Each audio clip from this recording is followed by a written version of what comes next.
presented by Dano's Seasoning. Yum yum, get you some.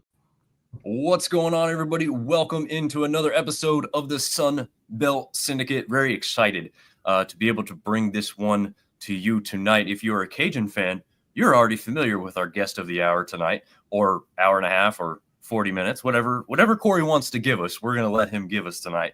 But yeah, welcome to the show, Cory. Before we get fully in with him, thank you to our sponsors, W Energy, Fanplex Graphics, TSN Off-Road, Dano's Seasoning, and we can't forget the wonderful people that allow us to do this, to bring to you guys, collegefootballdogs.com. So be sure to check them out, as they're writing a lot of stuff for Senior Bowl down there in that Mobile area. And we know Mike Green's been going off, former Marshall defensive end. Yes, coming off the bridge.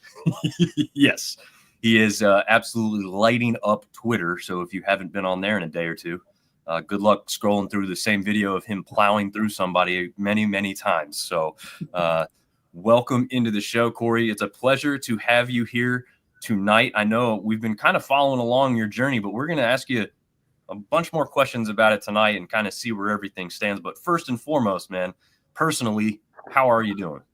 I'm doing good. Let me tell you that the pleasure truly is all mine to be here and talk to you guys. A pretty big moment. I've been talking a lot to local news and our own fan base. So it's, so great to be able to talk more about, this campaign to guys from a completely different fan base and school and state. And, just goes to show how cool and fun and exciting this idea is. So believe me, the pleasure is all mine. Awesome. We're happy to have you for sure. Yeah. Absolutely. We definitely are. I want you to go over the pronunciation of your last name, because as I told you guys before we went live, I learned a little something new about TJ's last name. So you can both kind of go off on that for just a second, because I would have absolutely butchered it. I'm not going to lie. So please correctly pronounce your last name for everyone else to be aware as well. So we found out that me and TJ are Creole adjacent. Adjacent is the key word. Adjacent, as Creole, as TJ wants to put on the record. But Sanois is how you say my last name. The Saint is Saint in French, and you don't pronounce the T in it. So it's Sanois. Awesome. Yeah. Awesome. Yeah, I got a little bit of Creole lineage, French Creole lineage, and my last name is actually pronounced Corman for y'all who have been listening to me for 2 years. That's actually not Corman, but in the States and as just a regular black dude, which is how I identify, it's just Corman, but it actually is pronounced Corman. But I told TJ, he can claim his Creole side at any point, just come on down to the bayou. We're waiting for you. I got you. Actually, surprisingly enough, I actually have family in Louisiana, Mobile, Abbeville, where else? Mobile, Abbeville, New Orleans. Got a bunch of family members in New Orleans. Probably a good third of my family is actually from or lives in that area. I'm telling you, I know your people. I know. Come on down. You are not actually in Lafayette at this point, though, right, Cory? Actually, I am. You are? Okay. At this very moment, I am. I'm finishing up my last semester at Columbia. I only have one class. It's remote. And my fiance is from Abbeville, nice. But lives in Lafayette. So might as well, be with her while I'm finishing school, and, honestly save a little bit of change, because New York isn't getting any cheaper. That is a fact. Yeah. How often do you have to get back up to campus? Is it routinely, or is it just sparingly? Because this is really my only semester that I've been remote. I've been up there for 2.5 years. So I'm going to be up there in March, come back in April, and then basically spend the end of April to May doing my thesis defense and graduating and all that. So, wow. Yeah, I'll be here just long enough to cause up more trouble in the city of Lafayette. Oh man, yeah, that seems to follow you around with this. Yeah, I don't know what it is about me, but I don't know. If I see a problem, I just feel compelled to do something about it. So here I am. Here you are. Hey, it's gotten you on the biggest Sunbelt show I'm just kidding. It's probably not even. It got you on a Sunbelt show. Hey, Sunbelt. There you go. That's pretty big to me. That's pretty big to me. We are expanding the horizons of the other folks who have not been following this journey as much. I hope to get a lot more people. I think we'll get to a graphic in a second, but before we do that too, tell the people, I mean, you are from the area. I believe I read that you were from Baton Rouge originally. Correct. Okay. And then you went to Lafayette, obviously. I mean, I don't know why you do all this work if you had no attachment to the school. So what years were you there?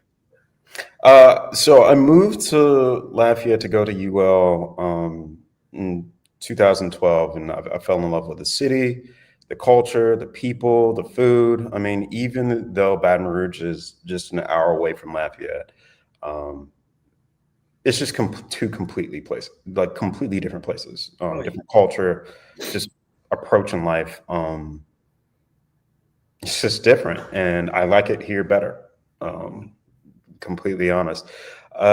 And I stayed in Lafayette up until 2022 when I had to move to New York for graduate school. So, not only did I fall in love with the people, but like I fell in love literally with a person here, Yes. So, I consider Lafayette a second hometown for me, if not my primary hometown.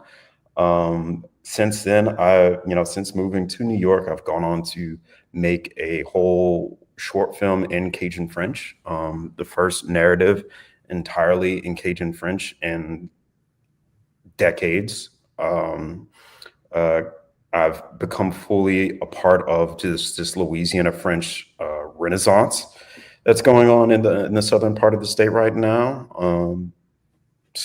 And on top of all that, I'm a proud raging Cajun. I went to a bunch of the games when I was here in the city, as a student and as an alum. That's part of the reason why I started this whole, Mascot campaign, because it's no secret that UL has some of the worst attendance across the board, in games outside of baseball and softball. And we've been lucky just because the traditions there are built up, and we've just been successful, right? Jerry Klasko was a great hire that kept the standard of the program, and now Allison Hebetz is she's also just a great hire. So I consider us lucky that this void in in-game entertainment and connection to a younger fan base hasn't hit our diamond sports. But for me, it's like I see the bottom of the bucket. Like I see when this thing is going to, run out. And I'm seeing an administration just choosing not to look at it and continue to hope to be lucky. And that makes me scared. So Here we are. That makes sense. I mean, so I guess, first of all, TJ, you got a question you want to jump in with right away? No, well, yes and no. I wanted to know kind of where your inspiration came. I know you're obviously part of the institution, having done undergrad there, and then, obviously living there, falling in love there, and all those kinds of things. But specifically, as it relates to giving back to the university, especially in the form of logo, where did that inspiration come from? What made you want to kind of give that back? The biggest message I've been trying to get out is like, it's hard because I feel like, or I question, if this was a marketing firm doing this, would there be so much pushback? Sure. Because I've done as much work, if not more, than a marketing firm would have. And a marketing firm was definitely paid significant sum to create Guyan, our previous spirit leader.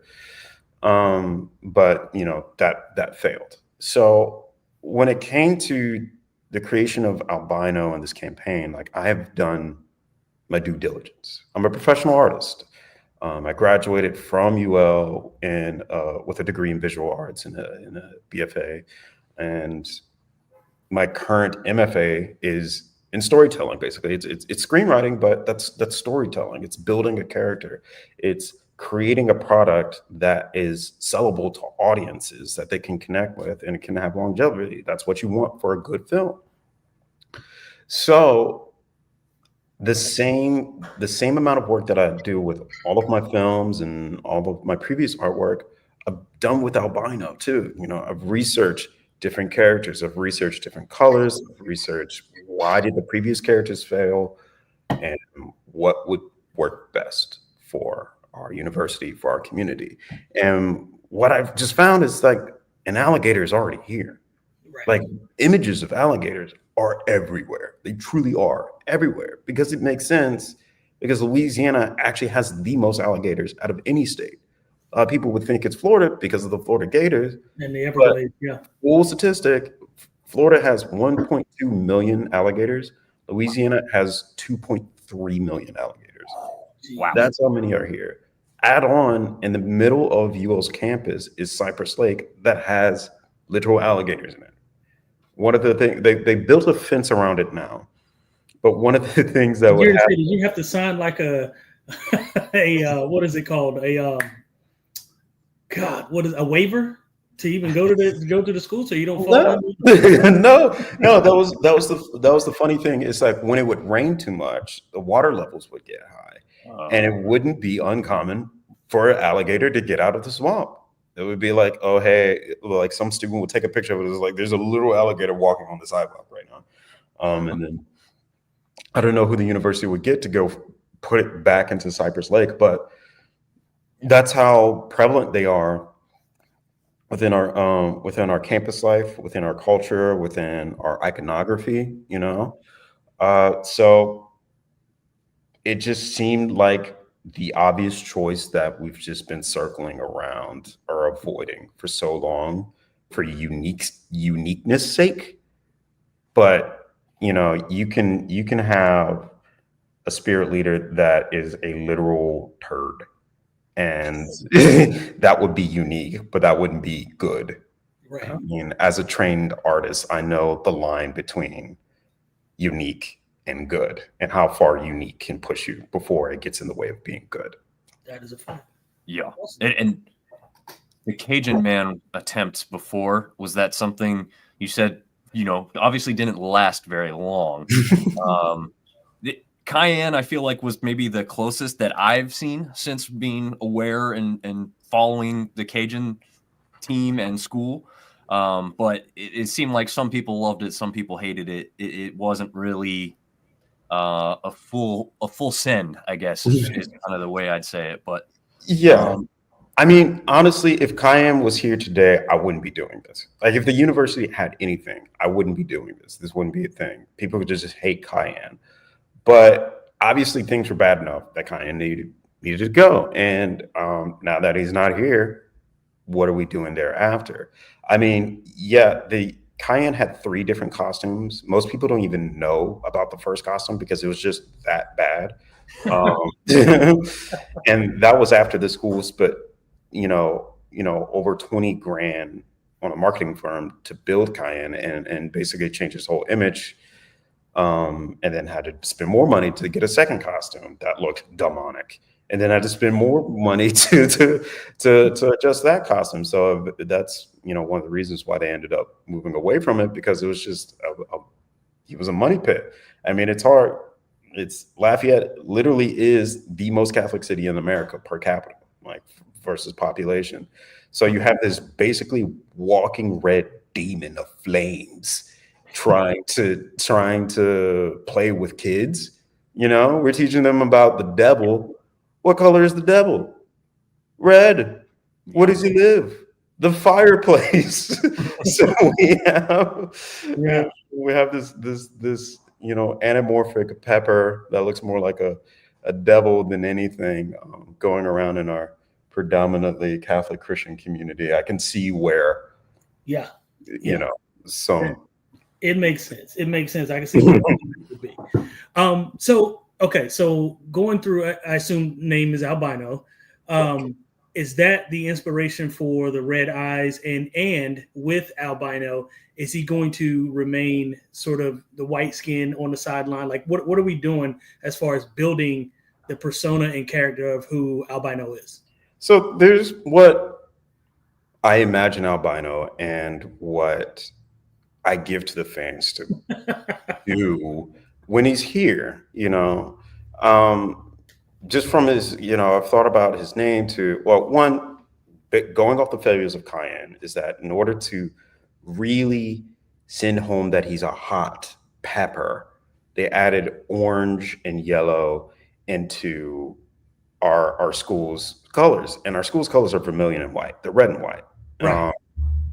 But we needed this orange and yellow just for this spirit leader, just for the heat thing. It just it was just bad. It was just bad. Right. So I was like, okay, what can fit into our already established brand? A character that is presenting white and can just put on red and white. Boom. So going off of my research of like an alligator, is fits into our iconography, white alligator. All right. So more research and development. You're going to have people, for whatever reason, you're going to have people be like, oh, another white character for a multinational, multi-ethnic university, even though it's a white gator. I was like, okay, how about an albino alligator who is presenting white, but technically doesn't have any pigment? And that can be representative of really, even though we're called the Raging Cajuns, this is a multi-ethnic. No pigment is before each other. It represents all of us. Add on, there's this cool opportunity. A lot of people enjoy, the uniqueness of being Raging Cajun. I really, really like the idea of some form of just advocacy for just being different. Albinism is a genetic condition. Some call it disorder, some call it a sickness, but to me, it's just something that makes someone different. Yeah. Or just any animal different. And albino alligators pretty much all of them have been found exclusively in Louisiana. And that I did not know. Yeah. And yeah, it just fit into this lore of just like this fully fleshed out character that embraces its difference and what people would perceive as something that holds it back, but it powers through that, because that's also parallel to, the Cajuns who were kicked out of Canada for what they were and then had to settle in Louisiana and start a new life. And in the face of being different, of speaking French and being Catholic and being from another country. So I saw just a lot of parallels and opportunity for storytelling with an albino alligator. And making sure that you can't run away from this thing that's part of him by naming him albino. You can call him Al. Some people say albino, that works too.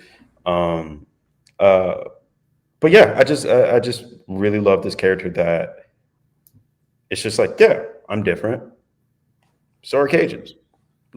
So what? Let's go. And I just go there. I don't want to interrupt, but I love the name and how you just explained how it literally flows with what you've just described with the name. It's not like, okay, we've got this dog and we're going to call it something random just to have a cutesy name. Like, no, this fits perfectly. It's spelled the way you would assume the Cajun spelling of the name would also look, but it literally includes albino in the description of the name. The thought process that you went through to incorporate that and make it like seamless. Like, it's not like, oh, this looks jumbled and not like something I would want to attach to. I immediately love the name when I see it written down, and the fact that you can also shorten it to make it easy for other people outside of the community who are not going to know the full name. They're just going to call him Al. Why is he called Al? Now you've got an amazing backstory to tell people about this mascot that has a simple name to most people on a quick glance, but there's so much more to it than that. And that's why I immediately was like, this is blowing me away. I mean, can I ask you did you involve anyone else, or was this really truly like your own concept from start to finish here? I would say like 97%. Every now and then someone would say a skit. I'd be like, okay, that's a good skit. But as far as like the design, his name, that was all me. That was all me, and just research and making sure I cross my T's and dot my I's. Nice. How's the So how's the school taking a liking to it? Like, what's been the reaction? And I know that's a hot button question, right? Which is why I'm asking it. Like, what's been the feedback? What's been, and also shout out Adam Kasuf. He just chimed in and said football is the devil. Any possibility of Gator themed jerseys like Florida did? Those are wild. Hopefully never. Hopefully never. You are specific to the mascot design, not the jersey design, right? Right. We do mascots only over here. But yeah, no. Going back to the question. So, what's been the reception? What's been the feedback or pushback? How's this been taken? I don't know if the Raging Cajun fan base has ever had something so divisive. It's honestly truly amazing. Because change is hard, right? Sure. And we're fairly fresh identity. Like, from most of our school's history, there were the University of Southwestern Louisiana, USL, and there were the USL Bulldogs, and it became the USL Raging Cajuns, and then they became the UL Lafayette Raging Cajuns, and now there's us who are like, we're the University of Louisiana Raging Cajuns, and we have to define that identity. But those of us who never went to USL, we're still young working professionals. We don't hold the power when it comes to the university. It's the generation above that who are still fighting and clinging on to the previous identity. So that's what's been making it so divisive, right? The university is actively trying to stymie my campaign. That's not me saying that is on record. They're the ones that have put my GoFundMe campaign on pause. That's on record from GoFundMe. So I see, and this is all because they deem my campaign as a threat to the brand, which I find funny, because I think if someone wanted to change the LSU Tigers, no one could, right? The brand is that strong. Same thing for Georgia Bulldogs, Texas Longhorns, right? If your brand is strong, a little old fan asking for a few bucks to make a costume for an 18 to 22-year-old to be in wouldn't be that much of a threat. But that's not our brand. The brand is growing, but it is weak, and they're afraid. It's albino is something that they are deathly afraid of, because they know once the suit gets here, they can't stop it, right? Yeah, because they don't want to do anything. They said that they are actively not doing any pursuit of a spirit leader. Again, it would be one thing if they're like, "Oh, we're going to do it in this time and da-da-da. Like, we have our own thing. It's set up." Yeah. But they don't. But they don't, and they said that they don't. And they've said multiple times now that they don't. That's the only reason they said that is because I was doing the thing. What do you attribute that fear? I mean, you use the word fear, and I don't like to throw that word around loosely because I don't mean fear in its traditional sense. But what do you think the pushback is from? Like, why do you think this is so widely, fought against? Why would anybody want to not have a mascot or not have a spirit leader? I truly don't know. I just don't know. I can imagine that state not having Yosef on the sideline. Yeah, right. I mean, it's like them holding on to something that's not there anymore. Right. It would be different if the Bulldog was still here. It would be different if Cayenne was still here. But there's nothing. Yeah. So it's what are they fighting for? They're fighting for nothing. And I just truly don't understand. The people who make the decisions, the UL Office of Communications and Marketing, the head of the office doesn't have a degree from UL. That's wild. They have a doctorate, but none of their degrees are from UL. They're undergraduates from Auburn. I'm an alum. I would say a decently accomplished alum who has put in. I'd say more than decently, but has put in work that marketing company. They would pay marketing companies tens of thousands of dollars for the amount of research that I've done. But And I want to drive home the fact too, because I don't know if we've specifically said it. With this campaign, all you're doing is providing the spirit leader. You are not trying to change the name of the Raging Cajuns. That's not a part of what you're trying to accomplish. Not at all. I love the name Raging Cajuns. No. Yeah, exactly. I think some people may see a Gator and think, oh, he's trying to change the name or the nickname of the school. That's not at all a part. No. You're leaving that. You're just adding to it. And I think, from the outside, from people that haven't been following as closely or just learning about this now, there's no aspect of this about a name change. It's solely providing the spirit leader. As you can see, 13 of the other 14 schools within this conference currently have a mascot in costume on sidelines for sporting events, except for the Cajuns. And actually, technically, shout out to the Georgia Southern Eagles, as Gus's birthday is today. I didn't plan this, but yeah, on one of the mascot's birthday, we're doing a mascot show. But they also have two. I mean, technically, they have Gus there pictured in the costume, and they actually have an actual eagle.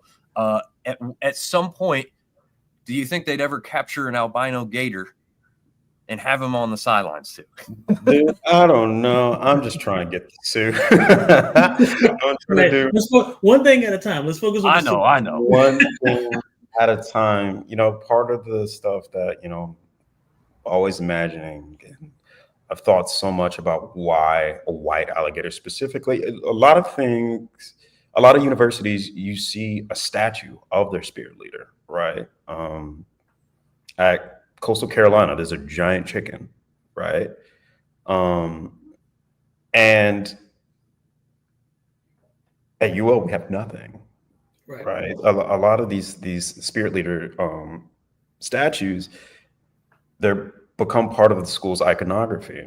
So imagine like a giant marble white statue near Cajun Field / Our Lady of Lourdes Stadium that people can post up with for graduation and tailgates and game days. Like it's fully thought out, like, hey, people just buy in. You can do a lot of cool stuff with it. Bring us up to branding speed with the rest of our conference peers and just the rest of college. I was going to say the rest of the United States. Yeah, I got one suggestion I would love to see if it comes to fruition. Okay, you remember the scene in the movie Hook, and it's the big gator that stands up. Yeah, a big albino gator with red beady eyes, 7 feet tall, that people can stand beside and take group pictures with. It would be a reason to go to visit the game for visitors. It's one of a kind. It would stand out. I mean, all of this just makes so much. It's like Adam just said. I mean, how do you push back against this? I want to know. I really want to know what the hang up is, other than we didn't come up with the idea. I was just getting ready to say, don't want to let somebody else do it. Yeah, that's the hang up. The hang up is we didn't do it ourselves, and it's coming from what they perceive as the outside, and it doesn't make any sense because Cory is quite, for all intents and purposes, inside. He's literally in house. Yep. Yeah. I mean, I truly don't know. We can speculate this and that. It's also surprising. Like, I'm the one taking all the arrows, right? Like, the university probably truly, if they weren't forced by donors who were getting pissed at my efforts, they'd probably just be like, let him do all the work. All this, Right. Like somebody else is doing the work. We don't have to do it. Like we don't have to do anything. But I think there's too many pissed off boomers that they have to do something. Well, tell a little bit of the backstory again. I think there's a lot of people that aren't as familiar with some of the past mascots that you guys have had. Where did the chicken come from, right? I mean, this was a grassroots movement that came from nowhere, had really no direct connection to the school other than it was called the Cajun chicken. But tell people a little bit about that story and maybe how that helped you get into this thought process that, hey, I can do something like this as well because somebody else has already kind of done it in the past, and obviously not greatly thought out and well done plan as yours, but to some extent they just went and did it. It wasn't like the university asked them to. Right. So brief history of so after USL converted to the Raging Cajuns, they had a live Bulldog mascot, and they're like, well, we're not the Bulldogs anymore. So I guess let's try to fit our new identity. And then they brought the Cajun Man, which looked like a giant Michael Jackson turned Colonel Reb knockoff. And people are like, that's terrifying. So maybe not, because it looks terrifying. So after Mr. Cajun Man, a fan and alum named Russell Heim showed up to the games in a chicken outfit, and it's called the Fabulous Cajun Chicken. And Fabulous Cajun Chicken enacted skits at games, entertained kids, entertained fans. Did that for quite some time, and people fell in love with the chicken because he was funny. Russell was funny. It had a personality, and that's what you want from a good spirit leader. So Russell was the Fabulous Cajun Chicken until the university was ready to build a spirit leader that fit the new kind of University of Louisiana brand, and that's where they started investing in Cayenne. So the Fabulous Cajun Chicken actually showed up, made a game appearance. Like the university brought him back for one basketball game. I think it was 2 years ago, something like that, either last year or 2 years ago, because he was such a fan favorite. And he was a fan favorite because, one, it had a personality, and two, it was organic. It was grassroots. And that's the biggest thing when it comes to so many of these college mascots. In my phase 3 campaign presentation, I cited different mascots. Syracuse Orange, their spirit leader is Otto the Orange, which is an anamorphic orange. That's funny, but fitting. And of course, they're the Syracuse Orange. Of course, they're going to have an anamorphic orange as their orange, right? Otto was unofficial for 17 years. I did not realize that. 17 years. And he had to beat out other spirit leaders that the university was trying to force, because the university at first had a Native American mascot. So, they're like, that's not the vibe. And that happened around the 60s or something like that. So they're actually ahead of the curve. And then after that, a student in a fraternity, his dad gave him Otto the Orange. And I think it was Sigma Chi that just kept, they just kept wearing Otto the Orange, while the university at one point, they brought in an orange gladiator. They brought in an orange wolf. They were doing all these things, trying to force a spirit leader when the students already chose it, right? Right. Yeah. It was organic, but that took 17 years. And then eventually they adopted Otto the Orange, and now Otto the Orange is in the Mascot Hall of Fame. So it just happens to happen organically. The Stanford tree isn't even the official mascot of Stanford. It's the mascot of the band, because the administration was just like, we're just not going to have one. So the band does it, and then that's a good roundabout way of having a spirit leader. That's part of the iconography. Everybody wins. Mm-hmm.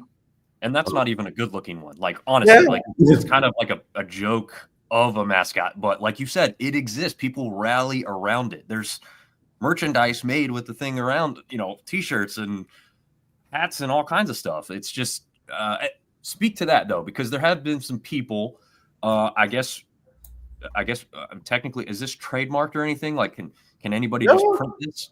Anyone can just print it.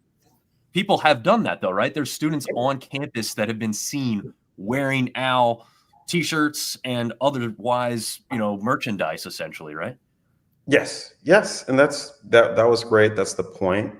I don't want to trademark out, because I want the fans to have this.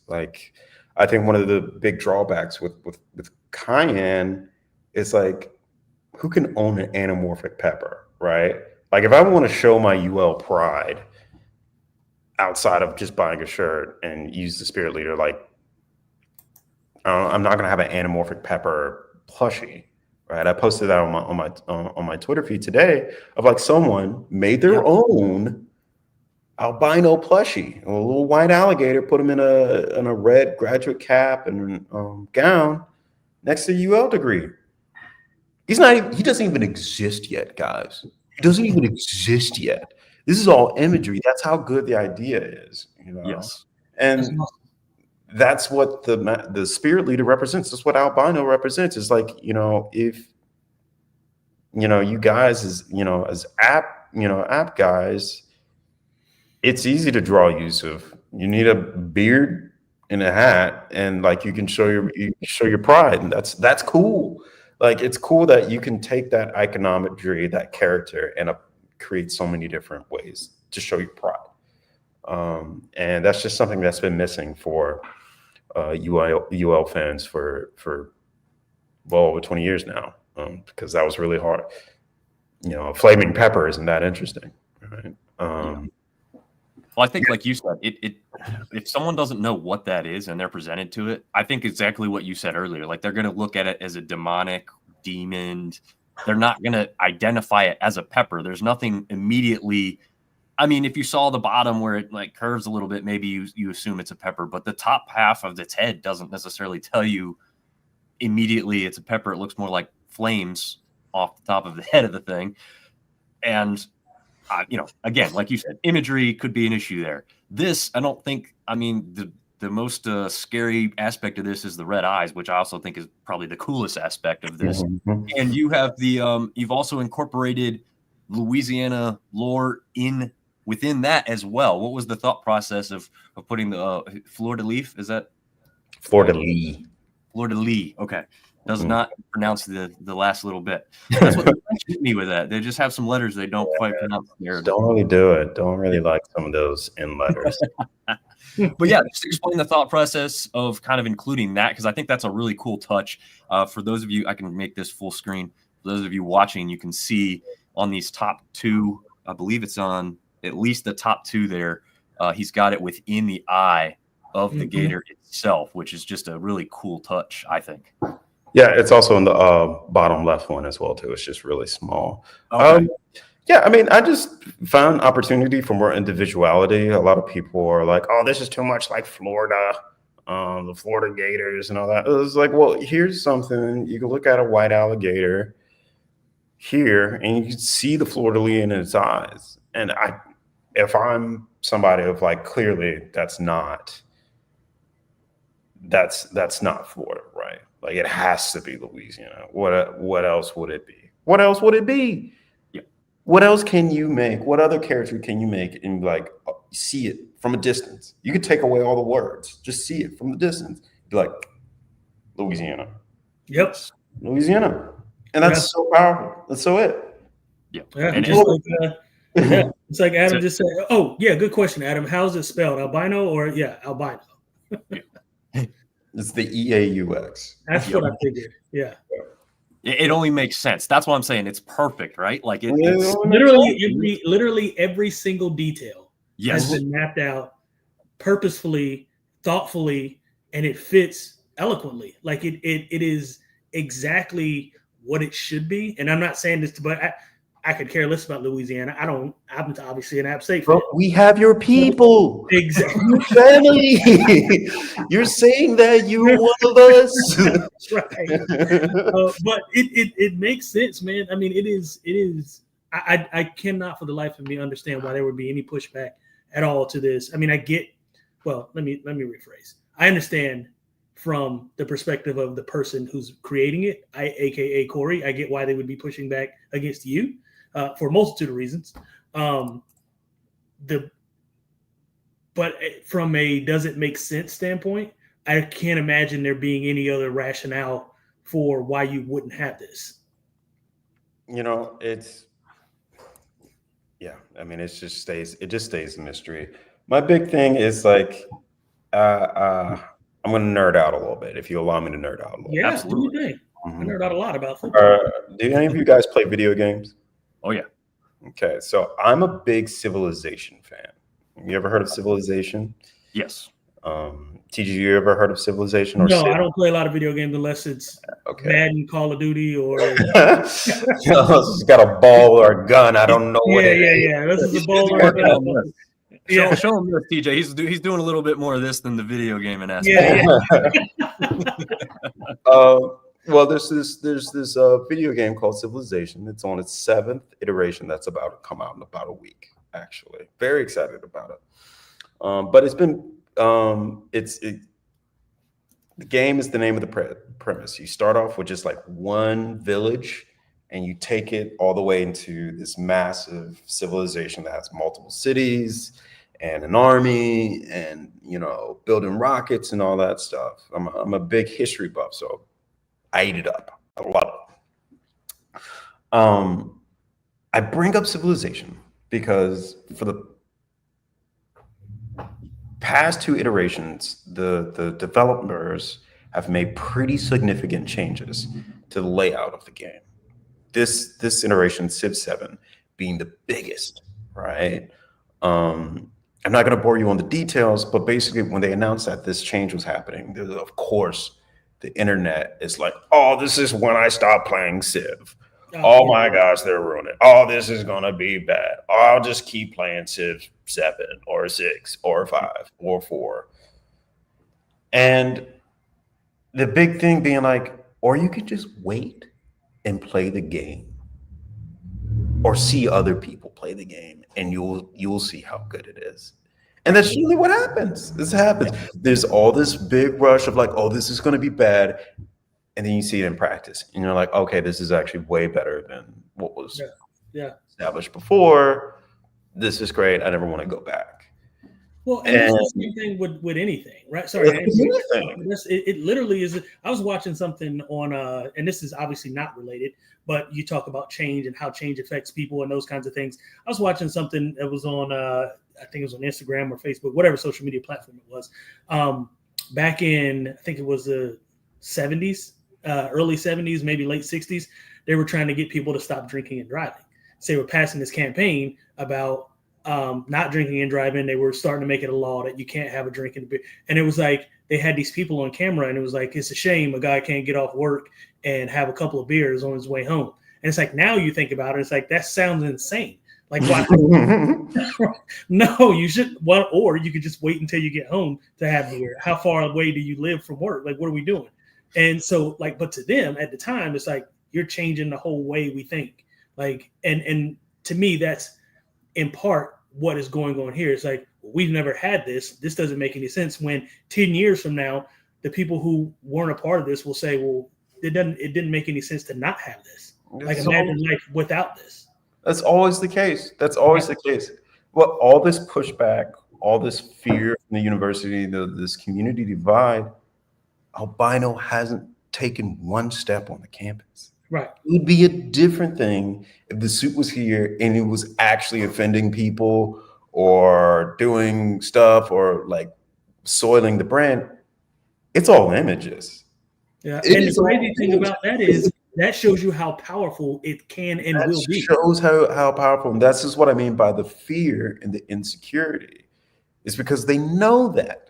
Yeah. They know that as soon as that white, as an 18-year-old to 22-year-old UL student, the moment they put on that white alligator costume, put on just a blanket red jersey, because I can't use a UL jersey as per their request, but just put on a red sweater or something. The moment that happens, and we're at a half-filled, brand new Our Lady of Lourdes Stadium, they know it's over. Yeah, absolutely. They know it's over. 100%. The moment that I put on a custom-built washboard and albino gives a little triangle to a kid at a tailgate, and they're having a little Cajun jam right there, it is over. Yeah, and it's going to be that way forever. And like I said, and in 10 years, us having had this conversation would be foreign to another kid. It'd be like, why was this even a thought? Exactly. Well, and Warren makes a good point. Need all other Sun Belt schools to push it to the, I think he put UL administration, because that is what we need. I mean, as a competitor, well, I mean, I wasn't a direct competitor, but in a competition sense, I want to have something on the other sideline, right? Like that's what you expect to see. That's what you want to see. What's funny is you guys both use kind of examples where the change is somewhat of a cultural change or a drastic change. What's funny is I don't feel like that's happening here. I actually think this is just elevating what does exist to a better level. This isn't a big sweeping change that you should be afraid of or concerned with, because this is rooted by Cory's background, by the Cajun background, with Cajun themes, Cajun colors. I mean, it's we have four schools who are going to be bringing in new head coaches this year. It's not even the same realm as that, right? Like those are cultural changes and sweeping changes that are coming to football programs. This would be a huge addition that obviously exceeds football because, like you said, there's people who have no interest in athletics who could still attach themselves to this. Do you know how many people every year do a March Madness bracket and they pick the teams they want to win based on the mascot? Who do they like more? What's cooler? Yeah. This one's going to be at the top of the list for a ton of people, right? If you say Ragin' Cajuns, that's already pretty cool. If you add this logo, this look to that name, I mean, I don't know which school I'd pick above it. I'm not kidding. Like this is that interesting of a logo and a mascot and an idea that I think exists out there. And I've seen some of the stuff about the Florida. Oh, well, you already have a team that's the Gators. Well, again, this isn't a name change. This is in addition to the name that already exists, which is already undefeated, right? I mean, Ragin' Cajuns is like instantly recognizable. So I don't get it. Let me come at you from this perspective. And this is going to be a hot button topic. And there's probably going to be people that chime in and say, why did you have to bring this up and all of that kind of thing? But I think you know where I'm headed with this. Mm-hmm. How much of this do you think? So 2 parts. First part is how much of this do you think it is what we've discussed already, which is the pushback and, sort of change and people being kind of stuck in their old ways. And how much of it do you think is the pushback is who it's coming from, i.e. a young Black man? And do we want that type of influence on our university? I wish my Blackness came more into effect, honestly. Because I would say the second most pushback is that he's just an albino alligator and that his name is albino. Like some people, like even parents of young, one of the biggest, wildest stories is that there's I'm in a Ragin' Cajuns football fan group on Facebook. And there's a guy who took a picture that shows that he gives $50,000 to the university annually. And he has like a small son with albinism. And he said that he would pool his donation if the university were to ever adopt this spirit leader, because albino is offensive to albino people or people with albinism. And none of it makes sense, right? Because if I'm being real with you, and he was one of 2 to 3 parents who have children with albinism that hold this take that albinism, that the albino is offensive to people with albinism. And again, as an artist, I did my research, and some people have this perception that just the term albino is offensive, and that comes from people who don't really have a perspective on how pejorative words and derogatory words are formed, because in their everyday life they don't really experience it. So TJ, if someone were to call me Black, I wouldn't be offended. Sure. If someone were to say I'm a Black, I'd be like, okay, that's weird. Yeah, that's why are you calling me that? Why you say that, Right. right? So that doesn't make the term black offensive. Sure. It makes it black makes it contextually offensive. Offensive, yes. You know, because it sounds dehumanizing. But people hear that the same way. It's not offensive. And I've conferred with this with the albinism community. It's not offensive to say albino. It's not. It'd be like me saying you're albino instead of saying you're an albino. Exactly. That is the major difference. That is the major difference between that is between an and just saying what a word, scientific description is. I'm with you 100%. But for somebody who just never had that experience, who doesn't think about that's still hard for them to understand. Even still, of like, if they've never had the experience of not seeing themselves represented in anything, right? Like, it's just hard. I can't find it in me of like why someone, a full-grown adult who's reasonable and has albinism, and here's a character that is proudly albino and has possibility for positive representation with albinism, having a problem with that. It's funny. Funny, I guess, isn't the operative word, but I liken it kind of back to when there was a pushback, against the Redskins because it was offensive, and it's not that. For me, at least my understanding from Native Americans, it wasn't that representation was offensive, right? Like the Florida State Seminoles is an awesome name because the Seminole tribe wants to be represented, but don't call me a Redskin. Right. Because that is not my nationality. That's not who I am, right? So don't call me an albino. I'm out. I have albinism, right? Or albino, right? Like that's, to me, I would think representation would be appropriate in this sense because, first of all, on a lot of levels, when have people with albino, when have they ever been represented? When has it ever even been a conversation? How many times have you had, Dominic, a conversation with someone and that's even come up? I can't recall the last time I've even had this extensive of a conversation. Like I've seen albino and an albino person a million times, right? Never thought once they probably should be represented in some way. Never thought of it. Well, so this is giving you that opportunity now.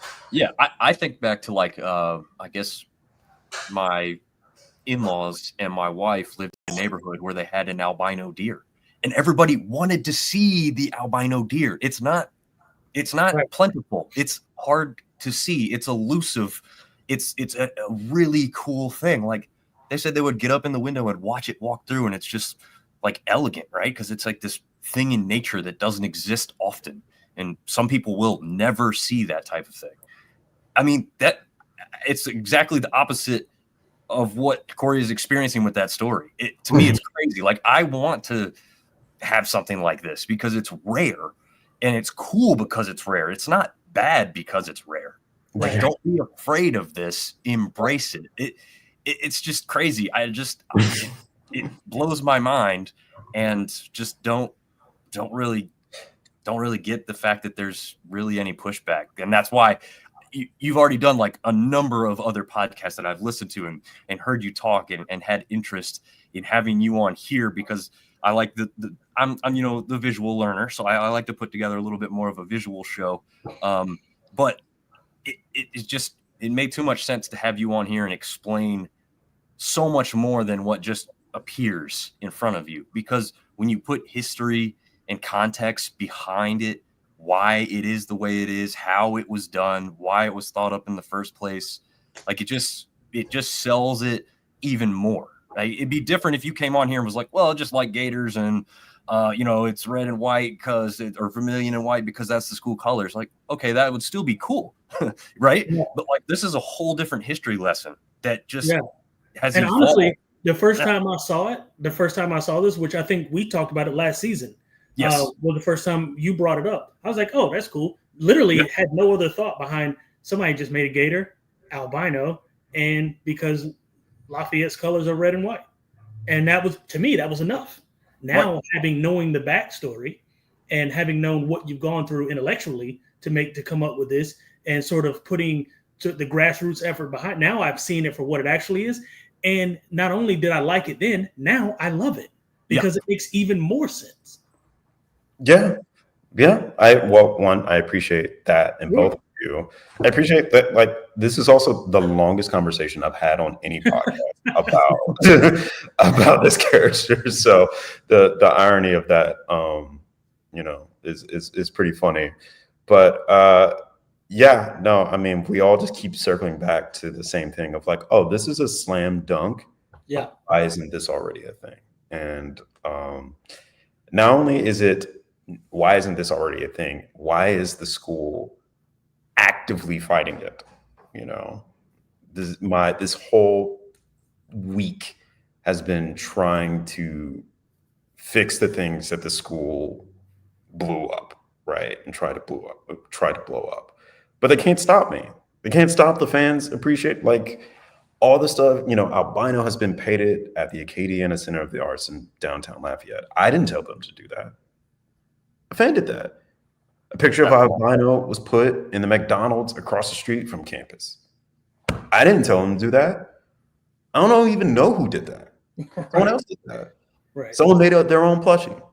They did that. A fan had his son make a custom shirt with albino's face on it. I didn't tell him to do that. He did that. You can go on UL's, fan base. You see people with either the albino banner or they have albino in their picture profile. I didn't do that. I didn't tell them to do that. We still have albino on one of our loops. I saw that, and I appreciate that. Yeah, I'm literally on Google right now, and there's pictures all on Google of albino right now, like in front of me. Right now, the Pandora's box is open. Yeah. So that's why I'm not sweating the university blowing up my things right now, because they already played their main card, sending out fake cease and desist. I'm copyright infringement. Okay, I'll adjust things, but people want this. And there's an intrinsic problem that they're not going to fix. Yeah, I agree.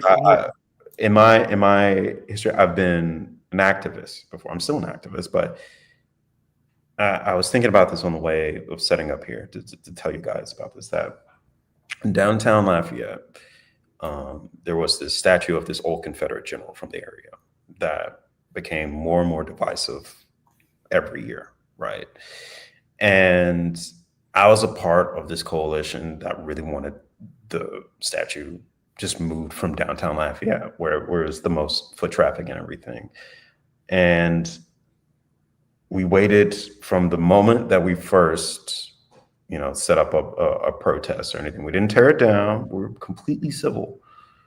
Just a protest of just like letting it known we don't like this. The moment we did that, it took 2 years. And then the mayor finally made arrangements to move it to a museum. And everyone's happy. But that's the method of being an activist. When you see a problem, you just let it know, and that problem's not going to go away, but it's only a matter of time before I'm right. Yeah. If there's a problem, it's only a matter of time before the people that want to fix that problem are right. Yeah. And what side of history do you want to be on? Yeah, exactly. Warren brings up a great point. Says, as a 72-year-old in Southeast Alabama, that's what we all need to get away from, is the we, you, are blank. We are all people. I think that's a pretty good comment there from someone, again, not in the Cajun fan base. So he's just explaining that as an overall statement. Neil kind of pointing to what I talked about with the albino deer. Albino buffalo, or great white buffalo, is revered in Native American culture. So he's prized. And he's saying if he's correct there. And a quick shout out to Dominic Ambrose. He's doing some work for college football dogs down there in Mobile, Alabama at the Senior Bowl. So nice. Great to check in with him. He saw that Mike Green demolishing up close and personal. So shout out to Dominic for chiming in from down there. So Cory, before we leave here, You did technically get a cease and desist letter, but I didn't. you didn't. Okay. That was a fake. That was a fake story. Okay. So what they did was they sent a "I'm not authorized to use any of their copyright" to the Mascot company, which is who I was working with to design the costume for Albino. So one, that's not a cease and desist, and two, it wasn't even to me. I didn't get anything. As per the head of marketing, I was let known about that letter as a courtesy. That is directly as a courtesy, right? So I didn't get anything, and they contacted GoFundMe to suspend my campaign, but I'm working with GoFundMe to fix that. And even if GoFundMe doesn't want to fix it, I'll just do a new season. I'll just move to a different crowdfunding, or I might do Vimeo. Like, people want this, right? Yeah. They're, the university. It's just funny. Someone's job at Martin Hall on UL's campus one day was like, "Hey, go F his stuff up." Like, that was on their board that day.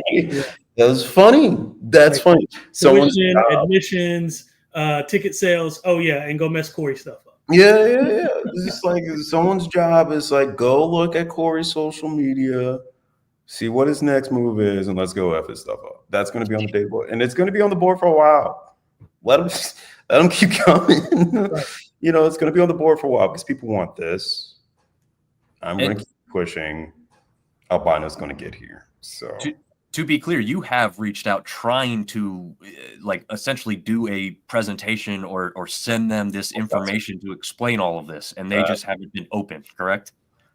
It's one thing to not be open. It's another to just completely ignore. I reached out 3 years ago. I reached out every step and phase of the way. And again, I do not know if I was talking to you. I would be here talking to you guys if they had treated an alumni with respect from the first get-go, even through email of just like, "Hey, we appreciate your enthusiasm. We're not currently pursuing the Mascot at this time, but we will in whatever future at some capacity, and we'll take public input." If that would have been the response from the first email 3 years ago, don't know how I'd be here today. Wow. But every step of the way, I've just been treated as a nuisance. And we have half empty stadiums. Yeah. So it's like, okay, guys, all right, well, I'm not going to let someone who doesn't have a degree from UL dictate what I do with my degree from UL in regards to helping UL. So here we are. Well, listen, man, we appreciate it, and we are in full support. Obviously, and that's not a whole lot we can do as college football and Sun Belt. We'll keep so much. Yeah, pushing, man, and we got our little audience, and we'll put our teams together and hopefully show as much support as we can for Albino, because I like it. Hey, man, you guys have already done so much. You've been supporters for quite some time now, and like I said, it's so ironic that the longest conversation I've had about the character has come on a podcast by some app guys. So well, listen, our destinies continue to be intertwined. We were on it over a year ago. we were with you for a long time. Yeah. I absolutely love it. So again, I just really appreciate it. I appreciate anyone who's listening to this podcast and who vibes with the character and the campaign, and want to see just the Sun Belt elevated, because that's what Albino will do for our conference, and really round it out and have some really fun interactions with all the other great characters. Gus is great. Yusuf is great. The rest I don't really care to give credit to because we're beefing. But it is important, and like I said, I just appreciate everyone who's tuned in and listened, and spread the word. Because the university can't keep down the crowdfunding forever. They won't. So when it's back up, anyone, if I can just get $5, goes a long way. $5 from 40 people, 100 people, 200 people goes a long way. It may not be the best thing, but it will be something. You be sure to tell us when that goes live, because we will do our best to share it everywhere. Because I know that there's people, again, like my son saw this logo and he was like, "Whoa!" I mean, like that was his first thing. So we don't have to keep selling that fact. We all know it's cool. There's no other, thing that would be thought about when you see this thing up close. I mean, the amount of iterations you have to offer too that people could choose from is insane, because they're all good. Is there any last words other than what you've just left us with you want to give the people before we say goodnight here? Other than happy to be here, and go Cajuns. Where can we find you? What platforms can we find you on social media? On Twitter /X, is Saint_Ewart. The best way for English. So Saint_Ewart. On Instagram, it's Cory kinda. It's actually one of my best jokes, I like to say, because when you get a notification that I started following you, what does it say? Cory kind of follows you. Yeah, I like to take my minimal interest in everyone's life. That's awesome. Are you running the Al account as well, or is that someone else? I'm running the Albino account. Yeah. Mm-hmm. Yeah. So that there is an account specifically for him. So yes, specifically for him. That is Albino, how it's spelled, with an EAUX out at the end. Albino _ the number 4_UL. Nice. Yeah. Be sure to follow those along. We hope to see a whole lot more from you, Cory, and we're all going to have a big party when this finally gets to the point where there is a mascot on the field. Mascot party. Mascot party. Mascot party. Well, thank you so much for joining us tonight, Cory. We really appreciate it, and we will definitely be following along and hopefully see something in physical form very soon. Thank you, guys. We appreciate you, man. See you guys.